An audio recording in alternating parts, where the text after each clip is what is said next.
नमस्कार दोस्तों, रेनू एकेडमी में आपका स्वागत है। आप सब कैसे हैं? आई होप आप सब अच्छे होंगे और खूब मन लगा के पढ़ाई भी कर रहे होंगे। दोस्तों, अब जो है आप लोग रिवीजन करिए। आज हम आधुनिक काल शुरू कर रहे हैं और आधुनिक काल में सबसे पहला जो काल आता है भारतेंदु युग आता है। क्या आता है? भारतेंदु युग आता है और यहाँ से बहुत सारे क्वेश्चन पूछते हैं। तो आप सब ध्यान से इस वीडियो को लास्ट तक देखिएगा। यहाँ पे चीज़ों को हम रिलेट करके थोड़ा सा याद करने की कोशिश करेंगे ताकि एग्ज़ाम तक वो चीज़ें याद रहे और हमारे जो है एग्ज़ाम में मदद मिल सके। तो आइए देखते हैं क्या है भारतेंदु युग है। हमने यहाँ जो है रामचंद्र शुक्ल के अनुसार लिखा है क्योंकि इन्हीं का सबसे ज़्यादा पूछा जाता है कि रामचंद्र शुक्ल ने भारतेंदु युग का समय क्या माना है। तो हमने वही लिख दिया है। तो आप सब अपने दिमाग में, अपने जहन में डाल लीजिए कि भारतेंदु युग का समय 1868 ईस्वी से 1893 ईस्वी है। ठीक है, और 1868 में ही आप देखेंगे कि इनकी जो रचना है विद्या सुंदर वो आती है और वहीं से क्या है भारतीय माना जाता है रामचंद्र शुक्ल के अनुसार 1868। ये क्या है? ईस्वी है, लेकिन उन्होंने क्या लिखा है? सम्मत लिखा है। 1800 क्या लिखा है? 1825। याद रखिएगा क्या है? 1925। और 1925 को जब आप 57 घटाएंगे इसमें से तब आएगा 1868। ठीक है, तो इस तरह से आप इन सब चीज़ों को दिमाग में सेट कर लीजिए। चाहे सन पूछे चाहे सम्मत पूछे, आप दोनों तरह से क्वेश्चन को गलत मत करिएगा। तो भारतेंदु युग है। आप इसके पहले जानते ही हैं कि क्या चल रहा था? रीतिकाल। इसके पहले रीतिकाल है और रीतिकाल में जो है कहते हैं कि मुगलों का पतन था। क्या? उत्थान भी उसी समय मुगलों का और पतन था। तो मुगलों का जो मुस्लिम शासक उस समय थे उनके आश्रित कवि रहते थे। जो भी आप देखेंगे रीतिकाल में जो भी कवि हुए हैं वो ज़्यादातर आश्रित ही आश्रयदाता उनके रहते थे। आश्रय में रह के ये सब कविताएं करते थे और उनका बखान भी करते थे। जब किसी का बखान करना है दोस्तों, उसको खुश करना है, तो वहां पे क्या होगा? चरित काव्य ज्यादा लिखे जाएंगे। तो अगर रीड एग्जाम में पूछे कि चरित काव्य की प्रधानता किस युग में रही, तो आप बताएंगे कि रीतिकाल में। और श्रृंगारिकता जो कि रीतिकाल का सबसे ज्यादा महत्वपूर्ण विषय रहा कि श्रृंगारिकता क्या है कि वहाँ पे जो स्त्रियों की जो स्थिति थी वो वहाँ की विलासपूर्ण थी। स्त्रियों को बस विलास की सामग्री माना जा रहा था और एक राजा की कई कई रानियां रहती थी। उनका नक्सिक वर्णन श्रृंगार रस में उनको पेश करना, श्रृंगार रस के द्वारा उनको पेश करना, ये सारी चीजें थी। लेकिन आप वहीं पे देखेंगे कि वीर रस के भी कवि हैं। भूषण जैसे आप जानते हैं जो जिनके आश्रयदाता छत्रसाल और कौन थे? शिवाजी। तो आप ऐसा नहीं कहेंगे कि रीतिकाल में सिर्फ श्रृंगारिक ही रचनाएं हुई हैं। उसमें नीति से संबंधित रचनाएं लिखी गई, काव्य शास्त्री ग्रंथ लिखे गए बहुत सारे, और जो है वीर रस से संबंधित रचनाएं लिखी गई। कुछ छिटपुट आप देखेंगे राम काव्य भी लिखा गया है। तो लेकिन ज्यादातर जो है श्रृंगार रस से संबंधित रचनाएं लिखी गई और जिसके कारण इनको इस काल को श्रृंगार काल विश्वनाथ प्रसाद मिश्र ने कहा हुआ है। और मिश्र बंधु जो है अलंकृत काल कहते हैं। तो ये चीजें जो है आप धीरे धीरे सारी चीजों को सेट करते चलिए, एग्जाम में कहीं से भी पूछ सकता है। रीतिकाल में आप जानते हैं कि जो कविता थी वो राज दरबार में ही सीमित रह गई थी, समाज से कट गई थी। उसमें समाज के भलाई के बारे में कोई बात नहीं कही जा रही थी। तो अगर जब आप आधुनिक काल में आते हैं तो वही क्या है? सामाजिक रचनाएं। भारतेंदु जिसको हिंदी जागरण का अग्रदूत कहा जाता है, हिंदी नव जागरण का क्या कहा जाता है? अग्रदूत कहा जाता है। तो भारतेंदु को देखेंगे कि सामाजिक चेतना। आप भारतीय युग में देखेंगे कि सामाजिक चेतना आती है। लोगों समाज में क्या परिस्थितियां थी उस समय वो साहित्य में दिखाया जाता है। जैसा कि रामचंद्र शुक्ल भी कहते हैं कि जो साहित्य है वो समाज का प्रतिबिंब होता है, समाज का दर्पण होता है। तो साहित्य में जो है समाज में उस समय क्या कमियां थी वो सारी चीजें धीरे धीरे आगे आती हैं। और सामाजिक चेतना जगती है। राष्ट्रीयता, आप देखेंगे कि भारतेंदु की बहुत सारी कविताएं और प्रेम घन की, जैसा कि उनको कौन थे प्रेम घन, जो है क्षोभपूर्ण कविता लिखते हैं, वो काला कहा जाता है, तो उसके ऊपर भी उन्होंने व्यंग किया हुआ है। तो बहुत सारी जो है कविताओं के माध्यम से पता चल रहा है कि इस समय जो है राष्ट्रीयता का मुख्य जो है विषय रहा। तो राष्ट्रीयता भी रही, इस चीज को याद रखिएगा। भक्ति भावना, यहाँ पे राष्ट्रीयता भी रही, राष्ट्रीयता तो रही लेकिन भक्ति भावना भी रही। ये मत सोचिए कि भक्ति सिर्फ आप भक्ति काल में देखेंगे। भक्ति भावना जो है आपको भारतीय युग में भी देखने को मिलेगी। जैसे कहते हैं कि पी प्यारे तिहारे निहारे बिना अखिया दुखिया नहीं मानते हैं। अब आप लोगों को लगेगा कि ये सूरदास की पंक्ति है, लेकिन ऐसा नहीं है। पी प्यारे तिहारे निहारे बिना, ये किसकी पंक्ति हो जाएगी? ये भारतेंदु की है। पी प्यारे तिहारे निहारे बिना, तो ये जो है आप लोग इसको भी देखते चलिए। और प्रकृति चित्रण, आप देखेंगे ठाकुर जगमोहन को, तो उन्होंने बहुत जो है वो विंध्य क्षेत्र के थे, तो विंध्याचल के जो प्रकृति सौंदर्य है वहाँ का, जो उसके बारे में बहुत अच्छे से उन्होंने लिखा हुआ है। तो अगर पूछे कि भारतेंदु युग में विंध्य क्षेत्र का प्रकृति वर्णन कौन करता है, तो ठाकुर जगमोहन करते हैं। और आप इनके भारतेंदु में भी आप देखेंगे कि प्रकृति वर्णन मिलता है। जैसे कहते हैं कि तरनि तनुजा, आप हमेशा अनुप्रास अलंकार में पढ़े होंगे, तरनि तनुजा तट तमाल तरुवर बहुछाए। ये पंक्ति किसकी अगर पूछ ले तो ये भारतेंदु की पंक्ति है। तरनि तनुजा तट तमाल तरुवर बहुछाए। तो प्रकृति चित्रण भी मिलता है भारतेंदु युग में।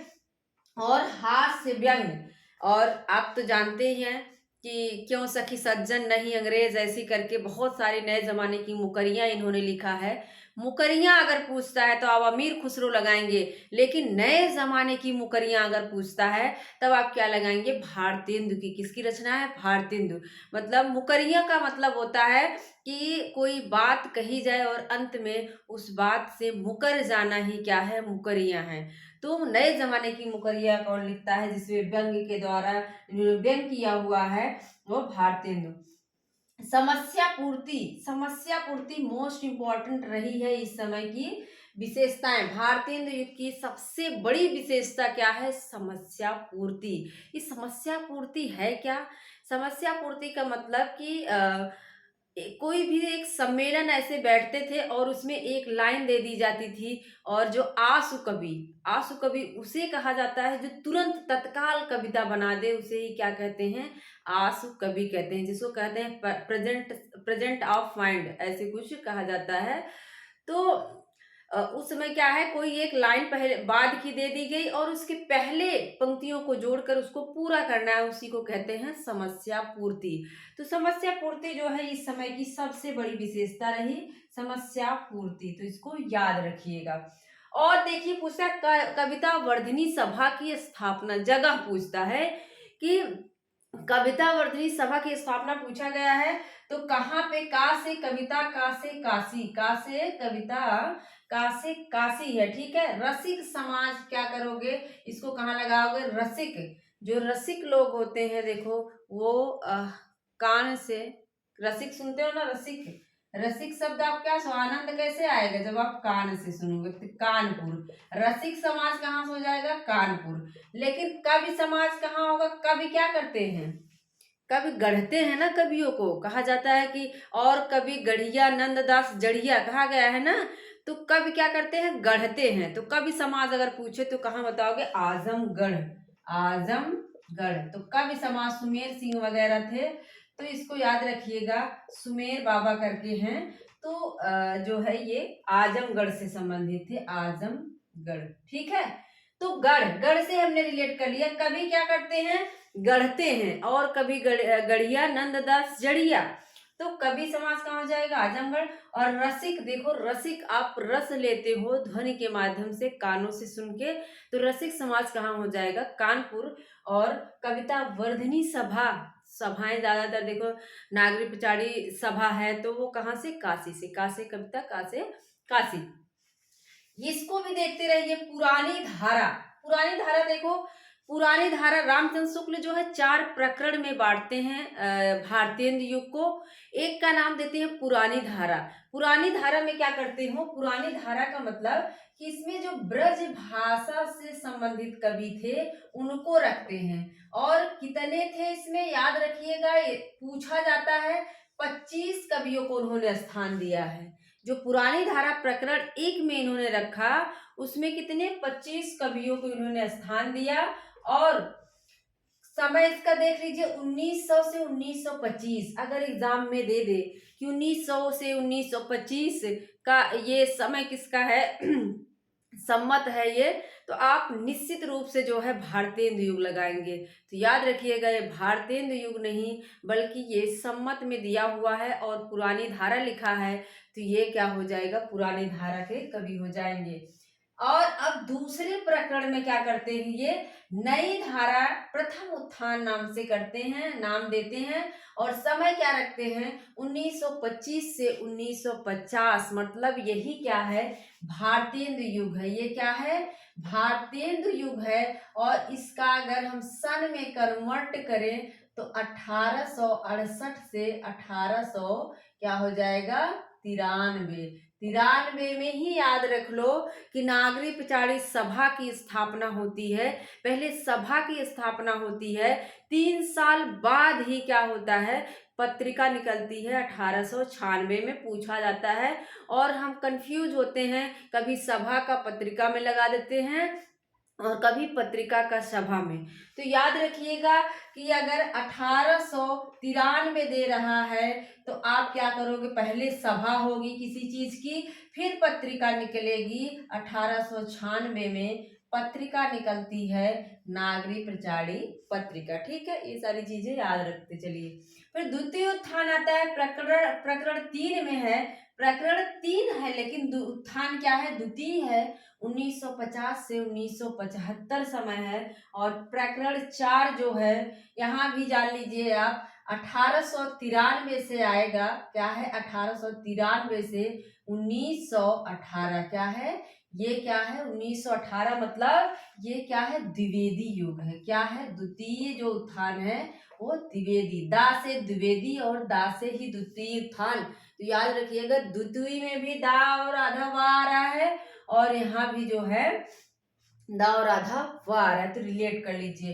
तृतीय उत्थान 1975 से अब तक, मतलब इसके बाद जो है इनकी बाद में मृत्यु हो जाती है। ये छायावाद तक ही लिख पाते हैं और इसको कहेंगे तो 1918 से अब तक यही क्या है, छायावाद है। क्या है, यही छायावाद है। और कहते भी हैं समकालीन कवियों के बारे में कहना, समकालीन कवियों के बारे में कुछ कहना जो है अपने सर पर बला मोल लेने के बराबर है, ये आचार्य रामचंद्र शुक्ल कहते हैं।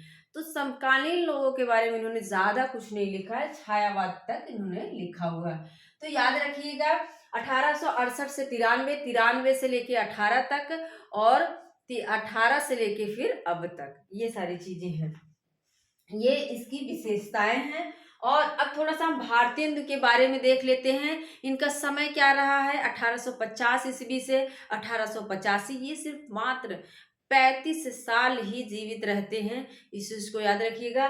कहाँ इनका जन्म होता है, सभी जानते हैं कि काशी में इनका जन्म होता है। और इनके गुरु से पूछता है तो याद रखिएगा, कौन है गुरु, सितारे हिंद। कौन है, शिव प्रसाद सितारे हिंद हैं, जो कि क्या हैं, किस पत्रिका के संपादक हैं, सितारे हिंद। आप सब कमेंट बॉक्स में बताइएगा कि सितारे हिंद किस पत्रिका के संपादक रहे हैं। ठीक है, सितारे हिंद हैं। और ये संप्रदाय, सबसे ज्यादा पूछा जाता है संप्रदाय। आप लोग जानते होंगे कि ये भारतेंदु युग भी संप्रदाय में सम्मिलित थे। आपको एग्जाम में कंफ्यूज करेगा, वल्लभ संप्रदाय में थे कि निम्बार्क संप्रदाय में। तो याद रख लीजिए, ये वल्लभ में भा आ रहा है, याद रख लो। क्या है, ये वल्लभ संप्रदाय में, वल्लभ में भा आ रहा है। और भारतेंदु में भी भा से जो है भा आ रहा है। ठीक है, तो भा से भक्त या कुछ भी कर लो, तो भा दोनों में आ रहा है। तो भारतेंदु निम्बार्क में नहीं जाएंगे, आप इस चीज को यही क्लियर कर लीजिए, निम्बार्क में नहीं जाएंगे, बल्कि ये वल्लभ संप्रदाय, क्या है, वल्लभ संप्रदाय में दीक्षित है। उपनाम क्या है इनका, रसा उपनाम से ये उर्दू में भी कविता लिखते थे, क्या है, रसा उपनाम से लिखते हैं। तो याद रखिए उपाधि इनका भारतेंदु नाम इनको कैसे मिला? सार सुधा निधि एक पत्रिका है, सार सुधा निधि, सार सुधा निधि पत्रिका है, और इसमें 1880 में याद रखिए इनको भारतेंदु की उपाधि दी जाती है। क्या है, याद रख लीजिए, सार सुधा निधि पत्रिका है, 1880 समय है, और इनको उसी में भारतेंदु की उपाधि दी जाती है। रचनाएं हमने यहाँ लिखा है, प्रेम से इनकी बहुत सारी रचनाएं हैं, प्रेम से और लोगों की भी रचना है। प्रेम वाटिका एक पूछता है, यहाँ दे देगा कि निम्नलिखित में से कौन सी भारतेंदु की रचना नहीं है, तो आप हो जाएंगे कंफ्यूज। तो याद रख लीजिए, प्रेम वाटिका अगर पूछता है, वाटिका में आप क्या रखते हो, खान रखते हो ना। प्रेम वाटिका किसकी है, वाटिका में क्या रखते हो, खान रखते हो, तो किसकी हो जाएगी, रस खान की। हमने ऐसे रिलेट किया था। देखो कोई भी पैसा कौड़ी है, तुम मुद्रा कहाँ रखोगे, वाटिका में रखोगे, वाटी जिसको कहते हैं ना, कटोरी। तो प्रेम मालिका एक प्रेम मालिका है, और वो सरोवर सरोवर में से पानी लेकर क्या कर रही है, प्रेम फुलवारी लगाती है। एक मालिका है, प्रेम मालिका, सरोवर में से लेके फुलवारी लगाती है, और फूलों का गुच्छा तैयार हो जाता है। फूलों का गुच्छा किसमें है, तो याद रख लीजिएगा, ये खड़ी बोली में है। किसमें है, खड़ी बोली में। इनकी और भी रचनाएं दोस्तों, लेकिन यहाँ जगह नहीं थी इसलिए हमने नहीं लिखा। अगले वीडियो में हम उसको भी देख लेंगे जो बची हैं। तो फूलों का गुच्छा है खड़ी बोली में। एक याद रखिएगा, होली नाम से पूछता है, होली है अगर पूछे, है लगा दे तो आप प्रताप नारायण मिश्र लगाएंगे, लेकिन सिर्फ होली शब्द देखिए, ये ऐसी रचनाएं हैं ना जहाँ पे हमारा ध्यान नहीं जाता। होली सिर्फ पूछे तो भारतेंदु की है। वर्षा बिंदु पूछता है तो प्रेम घन की है। बदरी नारायण हमने रिलेट किया था। देखो जब बदरी होती है तो पहले बूंदे गिरती है ना, जब बदली छाती है, बदरी होती है, उसको हम लोग बदरी कहते हैं, जो भी गांव के हैं बदरी। तो जब बदरी होती है तो पहले बूंदे गिरती हैं। तो वर्षा बिंदु अगर पूछता है तो बदरी नारायण चौधरी प्रेम घन की। लेकिन वर्षा विनोद पूछता है तो कौन हो जाएंगे, भारतेंदु हरिश्चंद्र हो जाएंगे। उत्तरार्ध भक्तमाल भी है इनका। फूलों के गुच्छों से क्या करती हैं, होली खेलती हैं। और होली कैसे खेल रही, ऐसा लग रहा है जैसे वर्षा हो रही है। क्या हो रही है, वर्षा विनोद। ठीक है। उत्तरार्ध भक्तमाल जो है इनका, वो भक्तमाल के ऊपर आधारित, भक्तमाल नाभादास की रचना है, और जो है उसी को आधार बना के इन्होंने उत्तरार्ध भक्तमाल लिखा। नए जमाने की मुकरियां जो है, वो मुकरियां अमीर खुसरो की है, लेकिन नए जमाने की मुकरियां किसकी है, भारतेंदु की है। और विजयनी विजय वैजयंती पूछता है किसकी है, तो याद रखिएगा, भारतीयों के मिस्र विजय पर इन्होंने विजयनी विजय वैजयंती लिखा। और विजय वल्लरी भी इनकी रचना है। मेरी बातों को सुनते जाइएगा। विजय वल्लरी जो है वो वो भी जो है काबुल काबुल पे विजय के बाद इन्होंने लिखा है, विजय वल्लरी काबुल। लेकिन जो है विजय वैजयंती क्या है, वो मिस्र के ऊपर इन्होंने लिखा, मिस्र में जब भारतीयों ने विजय करी थी। गीत गोविंदानंद बहुत पूछता है। देखो जब ये वल्लभ संप्रदाय में है तो ये किसके गीत गाएंगे, गोविंद के। किसके गीत गाएंगे, गोविंद के। तो गीत गोविंदानंद किसकी रचना हो जाएगी, भारतेंदु की। वर्षा विनोद हमने 2 बार लिख दिया। और वेणु गीत पूछता है। देखो जब ये वल्लभ में है तो गीत भी गाएंगे, और कैसे, वेणु गीत गाएंगे। और दशरथ विलाप, बकरी विलाप भी है। ठीक है, बकरी विलाप, दशरथ विलाप। और दशरथ विलाप खड़ी बोली में है, याद रखिएगा। किसमें है, ये खड़ी बोली में है। रिपुनाष्टक भी पूछा जाता है। रिपनाष्टक किसकी रचना है, तो भारतेंदु की है। रिपन आप जानते होंगे, रिपन जो गवर्नर जनरल था, वो क्या है, उसकी जो उसकी अच्छी विशेषताएं थी। कहते हैं कि नियमित जनगणना अगर पूछे किसने कराया था तो रिपन ने ही कराया था। और बहुत सारे इसने जो है अच्छे अच्छे काम किए थे। उसकी प्रशंसा में भारतेंदु ने क्या किया, रिपुनाष्टक ग्रंथ लिखा। वैशाख महात्म इन्हीं की रचना है। एक अगहन महात्म है तो याद रखिएगा, वो वैकुंठ मणि शुक्ल की है, लेकिन वैशाख महात्म इनकी रचना है। ठीक है। और जो है शुक्ल इनके बारे में कहते हैं, ये केवल नर क्षेत्र के कवि हैं। याद रखिएगा, ये शुक्ल की चीजें हैं, शुक्ल से बहुत पूछता है। तो क्या कहते हैं, ये केवल नर क्षेत्र के कवि हैं, मतलब नर क्षेत्र जो मनुष्य के बारे में लिखे वही क्या है, नर क्षेत्र, ये नर क्षेत्र के कवि हैं। और इन्होंने क्या कहा, इन्होंने और कुछ कहा है, भारतीय ने रामचंद्र शुक्ल ने सबसे ऊंचा स्वर पूछा गया है ये, कि भारतेंदु का सबसे ऊंचा स्वर किस चीज के लिए था, क्या विशेषता थी, तो देशभक्ति का स्वर था। क्या था, देशभक्ति का स्वर जो था वो सबसे ऊंचा था। आप जानते हैं कि भारतेंदु युग में राजभक्ति और देशभक्ति दोनों प्रकार की विशेषता थी। राज प्रशस्त, जैसे आप देख रहे हैं रिपुनाष्टक के बारे में लिखा, पूरी अमी की कटोरिया विक्टोरिया रानी, तो ये सारी चीजें जो है राजभक्ति थी। लेकिन सबसे ऊंचा स्वर अगर पूछ रहा है तो आप समाज सुधार मत लगाइएगा, क्या है, देशभक्ति का स्वर। तो ये सारी चीजें आप सब लोग जो है, ये बहुत इंपॉर्टेंट फैक्ट थे, याद रखिएगा। अगर नहीं याद होता है तो दोबारा इसको देख लीजिएगा। क्या है, सामाजिक चेतना है, राष्ट्रीयता है, भक्ति भावना है, प्रकृति चित्रण भी है, हास्य व्यंग सबसे बड़ी विशेषता समस्या पूर्ति है, और द्विवेदी युग की सबसे बड़ी विशेषता क्या है, इतिवृत्तात्मकता है। ठीक है, कविता वर्धनी का से कविता, का से काशी, रसिक लोग क्या करते हैं, कान से सुन के रस लेते हैं। और गढ़ता कौन है, आजमगढ़, गढ़ आजमगढ़, कवि लोग क्या करते हैं, गढ़ते हैं, कवि समाज आजमगढ़। ठीक है, और जो सितारे हिंद वल्लभ संप्रदाय में थे, शारदशुधानील। और एक चीज ये भी जानते रहिए कि जो भारतेंदु हुए वो वेश्याएं जो उस समय की थी, उनकी भी बहुत सारी रचनाओं को इन्होंने संपादित किया था। उनकी पत्र पत्रिका मैंने बताया नहीं, जानते रहिए। सार सुधा निधि क्या है, इनकी पत्रिका है सार सुधा निधि, याद रखिएगा। सार सुधा निधि ये पाक्षिक, मासिक और साप्ताहिक पत्रिका थी।